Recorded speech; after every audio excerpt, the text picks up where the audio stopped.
નમસ્કાર વિદ્યાર્થી મિત્રો, આજે આપણે ધોરણ 4 વિષય ગણિત પાઠ 6 ભંગાર વેચનારનો ભાગ 1ની વિસ્તૃત સમજૂતી જોઈશું। પાઠ 6 ભંગાર વેચનાર। અહીં વિદ્યાર્થી મિત્રો બે ચિત્રો આપેલા છે। શું તમે ક્યારે ભંગારવાળીને મળેલા છો? જે સ્ત્રી કે બહેન ભંગાર વેચતી હોય, કિરણ દ્વારા કહેવાયેલ આ એક સત્ય ઘટના છે। તેને પટનામાં ભંગારની દુકાન છે। તો આપણને પૂછ્યું છે કે શું તમે કોઈ બેનને એવી ભંગાર વેચતી જોઈ છે? અહીં ચિત્રની અંદર તમે જુઓ, કિરણ, સુમિત્રા ભંગારની દુકાન અને ભંગારનો સામાન જોવા મળી રહ્યો છે। આગળ જોઈએ, અને આ કિરણની દુકાન ક્યાં આવેલી છે? તો કે પટનામાં એની ભંગારની દુકાન છે અને આ એક સત્ય ઘટના છે। હું મારા ગામની હિન્દી માધ્યમની શાળામાં ભણતી હતી। મારા પિતા છોકરાઓની જેમ છોકરીઓને પણ ભણાવવા માંગતા હતા। મને હિન્દી અને વિજ્ઞાન ખૂબ ગમતા, પણ ગણિત ગમતું ન હતું। આજે ગણિત મને મારા કામમાં ખૂબ ઉપયોગી છે, જેની મેં શાળામાં કલ્પના પણ નહોતી કરી।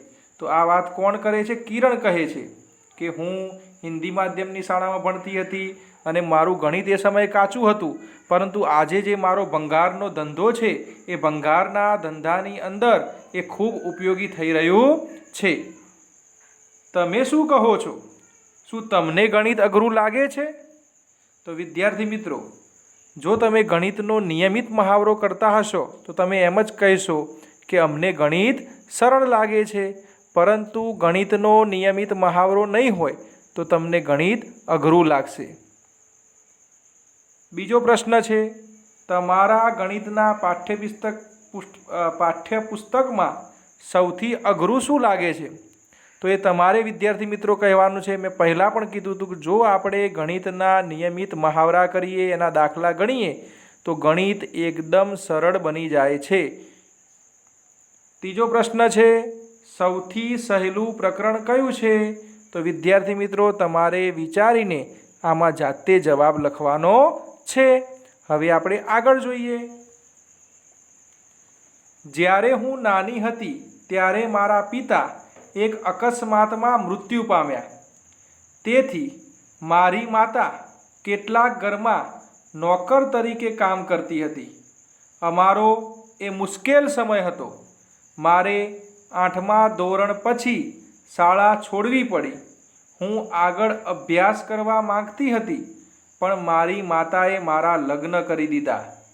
મારા પતિનો પરિવાર માટીના કાચા મકાનમાં રહેતો હતો। તેમને 2 ભાઈ અને 1 બહેન હતા, જે શાળાએ જતા ન હતા।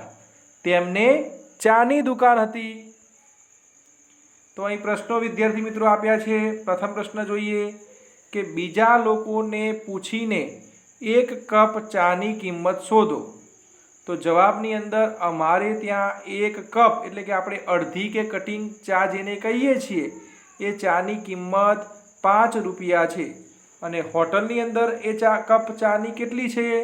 તો હોટલમાં 1 કપ ચાની કિંમત 8 રૂપિયાથી 10 રૂપિયા છે।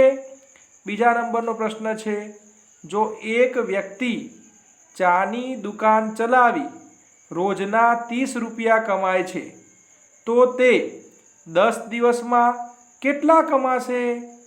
જ્યારે પણ વિદ્યાર્થી મિત્રો રોજની કે 1 દિવસની વાત કરી હોય અને વધુ દિવસની કોઈ પણ કિંમત શોધવાની હોય ત્યારે ગુણાકાર કરવો પડે અને પદ મૂકવું પડે। આ ખાસ યાદ રાખવાનું છે। તો ચાલો પદ મૂકીએ।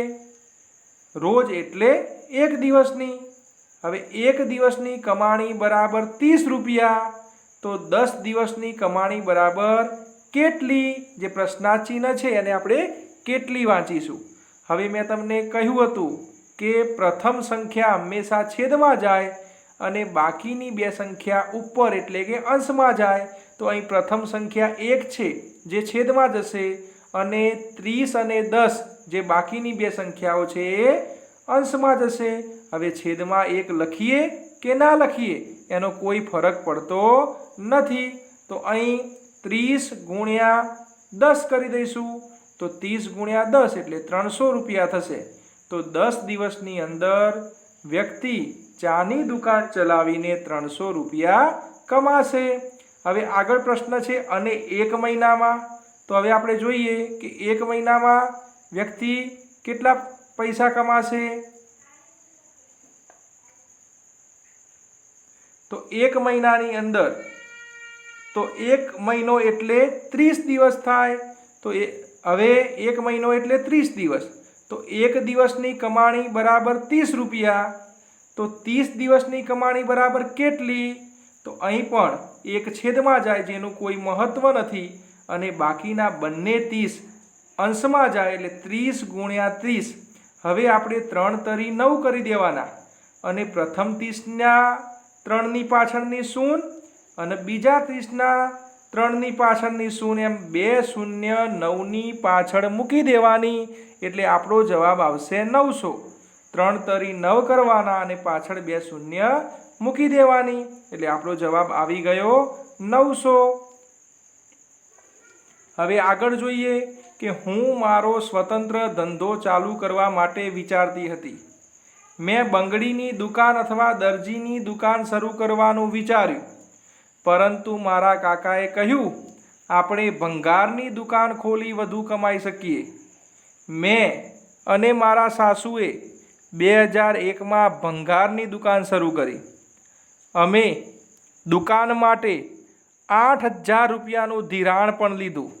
તો અહીં આપણે કેટલાક ધિરાણ અંતર્ગત પ્રશ્નો છે કે ધિરાણ એટલે શું, તમે ક્યારે ધિરાણ લીધું છે, કેટલું ધિરાણ લીધું, કેટલી રકમ પાછી ચૂકવવાની, જેના વિશે આપણે વિસ્તૃત સમજ મેળવીએ। તો ધિરાણ એટલે શું? તો ધિરાણ એટલે બેંકમાંથી કે કોઈ સરાફી પેઢીમાંથી ઉછીની લીધેલી રકમ કે જે રકમ વધારાના વ્યાજની રકમ સાથે પાછી ચૂકવવાની હોય છે એને ધિરાણ કહે છે। બીજો પ્રશ્ન, તમે ક્યારે કોઈએ ધિરાણ લીધું હોય એવું સાંભળ્યું છે? શાના માટે? તો કે હા, અમારા સગા સંબંધીઓ ઘર બનાવવા માટે તથા ખેડૂતોને પાક ધિરાણ લેતા સાંભળ્યા છે। કેટલું ધિરાણ લીધું હતું? તો ઘર બનાવવા 7 લાખ રૂપિયાનું ધિરાણ લીધું હતું। ચોથો પ્રશ્ન, કેટલી રકમ પરત ચૂકવવાની હતી?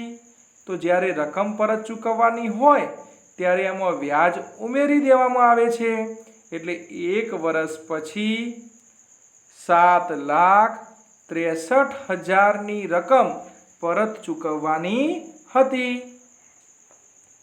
અહીં બાબુ અને હરિયાના ચિત્રો આપ્યા છે। બાબુ અને હરિયાને રૂપિયા 300ની હાથ રેકડી ખરીદવી છે। ચલો હરિયો શું કહે છે જોઈએ। હરિયા, તો મેં બેંક પાસેથી 6 મહિના માટે રૂપિયા 300નું ધિરાણ લીધું। મારે બેંકને રૂપિયા 51 દર મહિને ચૂકવવા પડશે। હવે બાબુની વાત સાંભળીએ। પરંતુ બાબુ કહે છે પરંતુ મેં ચુનીલાલ પાસેથી 300 રૂપિયાનું ધિરાણ લીધું છે। મારે તેમને 6 મહિના પછી રૂપિયા 360 ચૂકવવા પડશે। હવે આપણે એ શોધવાનું છે કે કોણ વધુ રૂપિયા ચૂકવવા પડશે, હરિયાને કે બાબુને? આ બંનેમાંથી કોણે વધુ રૂપિયા ચૂકવવા પડશે? ચાલો એ આપણે શોધી લઈએ। તો અહીં બાબુને હરિયા કરતાં વધારે રૂપિયા ચૂકવવા પડશે, એની આપણે સમજૂતી જોઈએ। તો કે હરિયાએ ચૂકવેલ કુલ રકમ, તો હરિયો શું કરતો હતો? તો દર મહિને 51 રૂપિયા આપતો અને એવા 6 મહિના સુધી એણે રૂપિયા આપ્યા। તો કે હરિયાએ ચૂકવેલ કુલ રકમ બરાબર 51 ગુણ્યા 6 કરવા પડશે। તો જ્યારે આપણે 51 ગુણ્યા 6 કરીએ તો 6 અને 51માંથી એકમનો અંક 1 લેવાનો એટલે 6 એકા 6 મૂકી દેવાના, પછી 6નો દશકના અંક 5 સાથે ગુણાકાર કરવાનો એટલે 6 પંચાના 30 થઈ જાય। તો 30 ની પાછળ 6 એટલે 306 એટલે હરિયાએ ચૂકવેલ રકમ થશે 306। હવે આગળ જોઈએ તો બાબુએ ચૂકવેલ કુલ રકમ 360 છે, જે આપણને આપેલી હતી। તો 360 એ 306 કરતાં વધારે છે, માટે બાબુને ચૂકવવી પડતી રકમ હરિયા કરતાં વધારે છે। આગળ જોઈએ, લોકો અમારા કામ માટે અમારા પર હસતા અને ચીડવતા હતા। તેઓ તેને ગંદુ કામ કે ગંદો વેપાર કહેતા, પણ હું તેવું નહોતી વિચારતી। હું જાણતી હતી કે અમારો આ વિચાર કામ કરશે। હવે અમારી પાસે વીજ સુવિધા સહિતનું પાકું મકાન છે, ફ્રીજ, ટીવી અને ગેસની સગડી પણ છે। મારા પતિના ભાઈઓ, બહેન અને મારી દીકરી પણ શાળાએ જાય છે। તો અહીં ચિત્રો દ્વારા દર્શાવવામાં આવ્યું છે। આગળ, મારી પાસે મારી પોતાની 9 રિક્ષા છે। હું દરેકના એક દિવસના ₹20 ભાડા લેખે રિક્ષાઓ ભાડે આપતી। રવિવારે હું તે માટે કંઈ પણ રકમ લેતી ન હતી। તો આપણે શોધવાનું છે કે કિરણ છે એક દિવસના 9 રિક્ષામાંથી કેટલું કમાતી હતી। તો કિરણ એક દિવસના 9 રિક્ષામાંથી કેટલું કમાતી હતી? તો કે એક રિક્ષાના દરરોજ તેને ₹20 મળતા। તો 9 રિક્ષા દ્વારા તેને મળતી રકમ કેટલી? તો કે એક રિક્ષાના રોજના ₹20। તો 9 રિક્ષાના રોજના કેટલા? તો 1 છે તો છેદમાં જાય, એનું કોઈ મહત્વ નથી, એટલે 20 ગુણ્યા 9 કરી દેવાના। 2 9 18 થાય, અને 20માં 2ની પાછળ જે શૂન્ય છે એ 18ની પાછળ લગાડી દેવાની, એટલે ₹180 થશે। પણ મેં સહેલું કર્યું, તેને મળશે 20 ગુણ્યા 10 બરાબર ₹200। તો 9 રિક્ષાના તેને કેટલા મળશે? તો હવે ₹200માંથી ₹20 બાદ કરી દેવાના, એટલે ₹180 મળશે। 9 રિક્ષાના શોધવાના છે, એટલે 200માંથી એક રિક્ષાના ₹20 આપણે બાદ કરવા પડે। આગળ, કિરણ એક રિક્ષામાંથી એક અઠવાડિયામાં કેટલું કમાય છે? અહીં ભૂલથી સમાય છે લખાયું છે, કેટલું કમાય છે? તો કે એક અઠવાડિયાના દિવસો 7 હોય, તો એક દિવસમાં કિરણને મળતા રૂપિયા બરાબર 20। તો 7 દિવસમાં કિરણને મળતા રૂપિયા બરાબર કેટલા? તો 20 ગુણ્યા 7 બરાબર ₹140। મૌખિક ગણતરી કરીને જવાબ આપો। તો 2 ગુણ્યા 6, અહીં આપણે મૌખિક ગણતરી કરવાની છે। તો 2 એકાનો ઘડિયો 6 સુધી બોલવાનો, તો 2 6 12 થાય। પછી છે 20 ગુણ્યા 6, તો 2 6 12, અને 20માં જે 2ની પાછળ શૂન્ય છે એ 12ની પાછળ લગાડી દઈએ, એટલે 120 થઈ જાય। પછી છે 2 ગુણ્યા 60, તો 2 6 12, અને 6ની પાછળ જે 60માં 6ની પાછળ શૂન્ય છે એ 12ની પાછળ મૂકી દેવાની। એના પછી 42 ગુણ્યા 3, તો આપણને ખબર છે 40 ગુણ્યા 3 કરવાના। 40 ગુણ્યા 3 કેટલા થાય? તો 4 તરી 12 અને 1 શૂન્ય એટલે 120। હવે 40 ને 2 42 થાય, એટલે 2 તરી 6 એટલે 120 અને 6 126 થાય।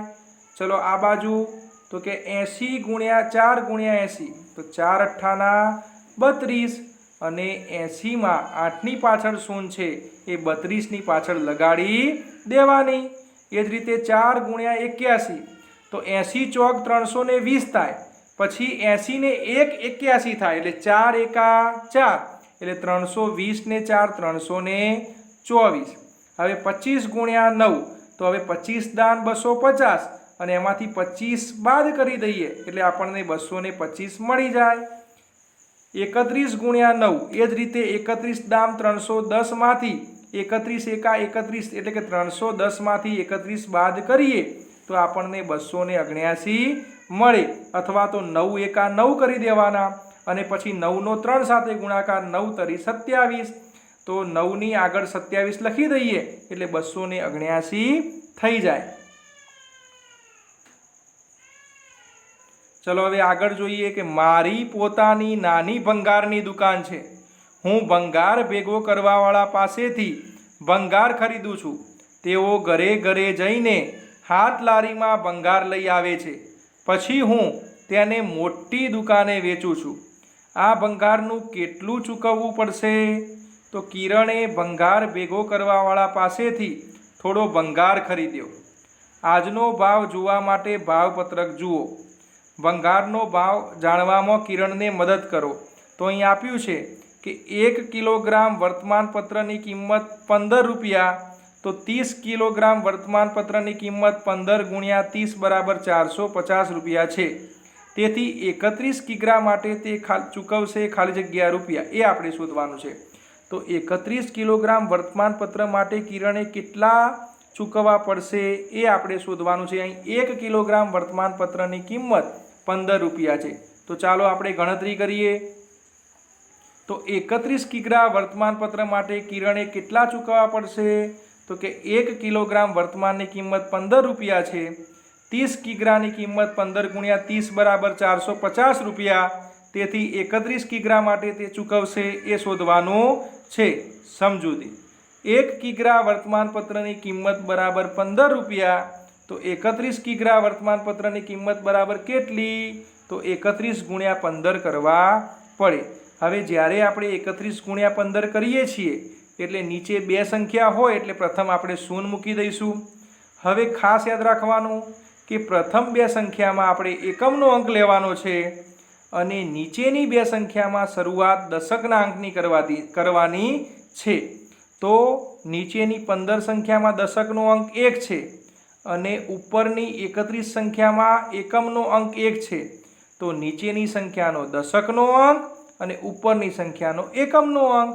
તો 1 એકા 1 અને 1 તરી 3. હવે બીજી લાઈન કરીશું. તો હવે આવ્યો 5નો વારો. તો 5 એકા 5 અને 5 તરી 15. તો અહીં 310 વત્તા 155નો સરવાળો કરતા આપણને 465 રૂપિયા મળશે. તો એનો મતલબ એમ થયો કે 31 કિગ્રા વર્તમાનપત્રની કિંમત 465 રૂપિયા થાય. અહીં ભાવપત્રક આપેલું છે, ભંગારનો પ્રકાર અને 1 કિલોગ્રામનો ભાવ છે. તો રદ્દી કાગળનો 1 કિલોગ્રામનો ભાવ 7 રૂપિયા, વર્તમાનપત્રનો 1 કિલોગ્રામનો ભાવ 15 રૂપિયા, લોખંડનો 1 કિલોગ્રામનો ભાવ 22 રૂપિયા, પિત્તળનો 1 કિલોગ્રામનો ભાવ 270 રૂપિયા અને પ્લાસ્ટિકનો 1 કિલોગ્રામનો ભાવ 10 રૂપિયા આપેલો છે. આપણને પ્રશ્નો પૂછ્યા છે કે 42 કિગ્રા વર્તમાનપત્ર માટે કિરણે કેટલા રૂપિયા ચૂકવશે. એના સિવાય 22 કિલોગ્રામ પ્લાસ્ટિકનો ભાવ, 23 કિલોગ્રામ રદ્દી કાગળ અને 12 કિલોગ્રામ લોખંડનો ભાવ પણ શોધવાનો છે. સાથે આપણે અનુમાન કરવાનું છે કે કિરણ ભંગાર ભેગો કરનારને કુલ કેટલી રકમ ચૂકવશે, 600થી વધારે કે 600થી ઓછી. તો ચાલો આપણે વારા પરથી દરેક પ્રશ્નની વિસ્તૃત સમજૂતી મેળવીએ. પ્રથમ પ્રશ્ન છે કે 22 કિલોગ્રામ પ્લાસ્ટિકનો ભાવ. તો અહીં 1 કિલોગ્રામ પ્લાસ્ટિકનો ભાવ આપણને આપેલો હતો 10 રૂપિયા. પ્લાસ્ટિકમાં આપણે જોઈ શકીએ છીએ કે આપણને 10 રૂપિયા આપેલો છે. તો 1 કિલોગ્રામ પ્લાસ્ટિકનો ભાવ બરાબર 10 રૂપિયા. હવે આપણે 22 કિલોગ્રામનો શોધવાનો છે. તો 22 કિગ્રા પ્લાસ્ટિકનો ભાવ બરાબર કેટલો? તો 22 ગુણ્યા 10 કરીએ તો આપણને 220 રૂપિયા મળે. પછી બ છે 23 કિગ્રા રદ્દી કાગળનો ભાવ. તો અહીંયા આપણને ખબર છે કે 1 કિગ્રા રદ્દી કાગળનો ભાવ કેટલો હતો? 7 રૂપિયા. તો અહીં લખવાનું કે 1 કિગ્રા રદ્દી કાગળનો ભાવ બરાબર 7 રૂપિયા. તો 23 કિગ્રા રદ્દી કાગળનો ભાવ બરાબર કેટલો? તો અહીં 23 ગુણ્યા 7 કરીએ તો 7 તરી 21નો એકડો અને 2ની ઉપર વધી 2 આવશે. પછી 7 દુ 14 અને 14ની અંદર વધીના 2 ઉમેરીએ એટલે 16 થાય. તો આપણો જવાબ આવ્યો 161 રૂપિયા. ક 12 કિગ્રા લોખંડનો ભાવ. તો 1 કિગ્રા લોખંડનો ભાવ 22 રૂપિયા, જે આપણે કોષ્ટકમાં જ આપેલો છે. તો કે 1 કિગ્રા લોખંડનો ભાવ 22 રૂપિયા તો 12 કિગ્રા લોખંડનો ભાવ બરાબર કેટલો? તો 1 કિગ્રા લોખંડનો ભાવ 22 રૂપિયા તો કે 12 કિગ્રા લોખંડનો ભાવ કેટલો? તો આપણે 22 ગુણ્યા 12 કરવા પડશે। તો 22 ગુણ્યા 12 આગળ આપણે જોયું કે પ્રથમ સંખ્યામાં પહેલો અંક એકમનો લેવાનો અને બીજી સંખ્યામાં પ્રથમ અંક દશકનો લેવાનો અને જો નીચે બે સંખ્યા હોય તો પ્રથમ એક શૂન્ય તો મૂકી જ દેવાની। તો ચલો પ્રથમ શૂન્ય મૂકી દીધી, એના પછી નીચેની સંખ્યાનો દશકનો અંક 1 લીધો અને ઉપરની સંખ્યાનો એકમનો અંક 2 એટલે 1 દુ તો કે 2 અથવા તો 2 એકા 2 અને ફરીથી 2 એકા 2 તો ઉપર થઈ ગયું 220। હવે 2 નો વારો આવ્યો, 12 ની અંદર 1 નો વારો પૂરો થઈ ગયો, હવે આપણે 2 નો વારો લેવાનો તો 2 દુ 4 ફરીથી 2 દુ 4। હવે આગળ કંઈ નથી તો શૂન્ય મૂકી દઈએ। હવે 220 વત્તા 44 નો સરવાળો કરતા આપણને 264 રૂપિયા મળશે એટલે કે 12 કિગ્રા લોખંડનો ભાવ 264 રૂપિયા થાય। હવે અનુમાન કરો કે કિરણ ભંગાર ભેગો કરનારને કુલ કેટલી રકમ ચૂકવશે? 600 થી વધારે કે 600 થી ઓછી? તો જવાબ 22 કિગ્રા પ્લાસ્ટિકની કિંમત કેટલી હતી? તો કે 220 રૂપિયા થઈ હતી।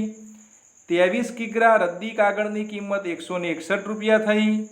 12 કિગ્રા લોખંડની કિંમત બરાબર 264 રૂપિયા થઈ। હવે આનો સરવાળો કરતા જવાબ આવે છે 645 રૂપિયા। હવે કિરણ ભંગારવાળાને આ ત્રણ વસ્તુના રૂપિયા 600 થી વધારે ચૂકવશે કારણ કે 645 રૂપિયા એ 600 થી વધારે છે। તો વિદ્યાર્થી મિત્રો આપણે અહીં આ ભાગ 1 પૂર્ણ કરીએ છીએ। જો તમને અમારો આ વિડીયો પસંદ આવ્યો હોય અને આ ચેનલને હજી પણ તમે સબસ્ક્રાઈબ ના કરી હોય તો ચેનલને સબસ્ક્રાઈબ કરજો, આ વિડીયોને લાઈક કરજો અને વધુમાં વધુ તમારા મિત્રો સુધી શેર કરજો કારણ કે અમારી ચેનલનો ઉદ્દેશ્ય ગુજરાતના વધુમાં વધુ બાળકોને ફ્રી શિક્ષણ ઘરે બેઠા આપવાનો છે। અસ્તુ।